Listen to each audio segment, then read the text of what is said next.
आज आपको मिलवाते हैं एक ऐसे शख्स के साथ जो शहनाई बजाते हैं तो आप उनको दाद दिए बगैर रह नहीं सकते। उनकी आवाज़ जो उनका सुर है वो आपके दिल पर इस तरह जाकर लगता है। आइए आपको भी सुनाते हैं और बताते हैं किस तरह परफॉर्म करते हैं। आइए स्टूडियो में चलते हैं और इनसे पूछते हैं कि किस तरह परफॉर्म इन्होंने कहाँ से सीखा।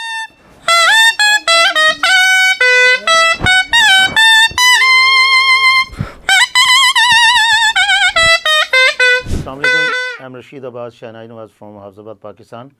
तो ये अल्हम्दुलिल्लाह हम तीसरी पीढ़ी से ये एक इंस्ट्रूमेंट है, इसका नाम है शहनाई।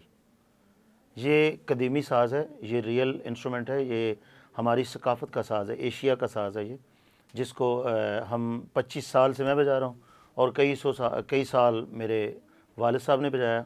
उन्होंने PTV पे काफ़ी ये इस चीज़ को बजाया और उसके बाद मैं भी 25 साल से बजा रहा हूँ और अल्हम्दुलिल्लाह ये हिंदुस्तान का ये सबसे बड़े फेमस और पूरी दुनिया जिन्हें जानती है उस्ताद बिस्मिल्लाह खां, ये उनका इंस्ट्रूमेंट है। सबसे पहले उन्होंने इसको नौबत खानों से, मंदिरों से सबसे निकाल के एक मंच दिया। उसके बाद पंडित श्री लोकेश आनंद जी, मालिक उनको सलामत रखे, ये उन्होंने मुझे गिफ्ट किया और मुझे वही इसके बारे में तालीम देते हैं और ऑनलाइन तालीम देते हैं मुझे इंडिया से। मैंने काफ़ी कोशिश की है कि इंडिया जाऊं और कोई वीज़ा नहीं मिलता और काफ़ी बार कोशिश की है मैंने, वीज़ा नहीं मिलता। ना कोई आर्ट काउंसिल की तरफ से रिस्पांस होता है, ना किसी इदारे की तरफ से रिस्पॉन्सिबिलिटी मिलती है और ना कहीं किसी इदारे से कोई किसी किस्म की कोई हेल्प मिलती है। मैं ऐसी है जैसे कि ये साज़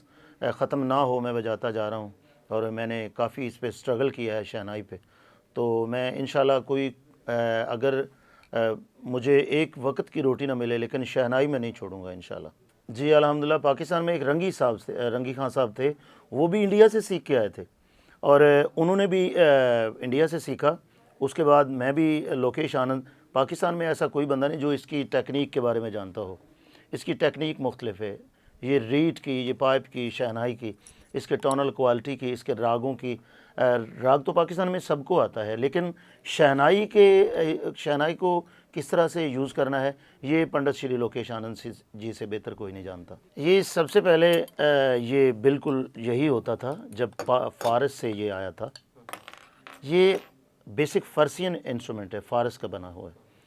ये पहले ऐसे था। जब उसके बाद इंडिया ने एक टेक्निक बनाई, उस्ताद बिस्मिल्लाह खान साहब और उनके मामा जी ने, ये इसके बाद ये पहले नाई था, उसके बाद शहनाई हो गया।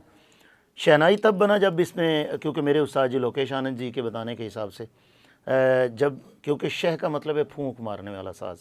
शह एक ऐसा अल्फाज है, ना तो से ये किसी दरबार में बजाने से शहनाई हुई है, ये बिल्कुल गलत है। शह का मतलब है फूंक मारना और फ़ारस का ये अल्फाज है नाई, शहनाई। शहनाई जब तो ये उस्ताद बिस्मिल्लाह खान ने इसको एक मंच पे लाए और इसके बारे में सारी जानकारी जो है वो पंडित श्री लोकेश आनंद जी मुझे दे रहे हैं। असल में आजकल के बच्चे सीखते नहीं, ज़्यादातर गाने की तरफ तवज्जो है। कोई गिटार पकड़ लेता है, वो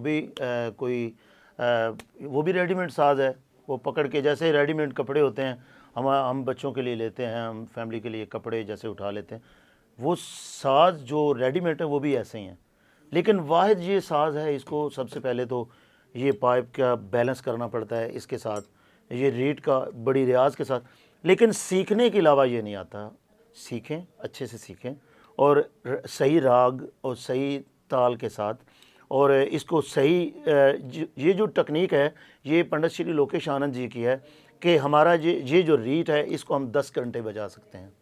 ठीक है, उनकी ऐसी टेक्निक है कि वो अपनी टेक्निक से ऐसा हमसे पूछें तो हमने भी लोकेश आनंद जी से पूछा है कि वो इसको क्या टेक्निक से बजाना। पाकिस्तान में कोई सीखना चाहता हो तो हम फ्री में इंशाल्लाह तालीम देंगे और जितना भी बच्चे हैं सीखना चाहते हैं तो वो मोस्ट वेलकम, ऑनलाइन भी सीख सकते हैं, हमारे हाफिज़ाबाद में भी आ सकते हैं, सीख सकते हैं, नो प्रॉब्लम। अगर कोई मेहनत करके करें इसको, ये ज़िंदा रह जाए। क्योंकि अगर टेक्निक, ये एक टेबल है, इसको बनाने की टेक्निक अगर नहीं है, अगर कोई छोड़ के नहीं गया तो फ़ायदा नहीं है। ये इंटरव्यू का मतलब ही यही है। ये चीज़ें हमारे क्योंकि आना जाना तो मौला की मर्ज़ी से होता है ना, लेकिन ये चीज़ें हम पाकिस्तान में भी छोड़ रहे हैं ताकि बच्चों को कोई प्रॉब्लम ना हो।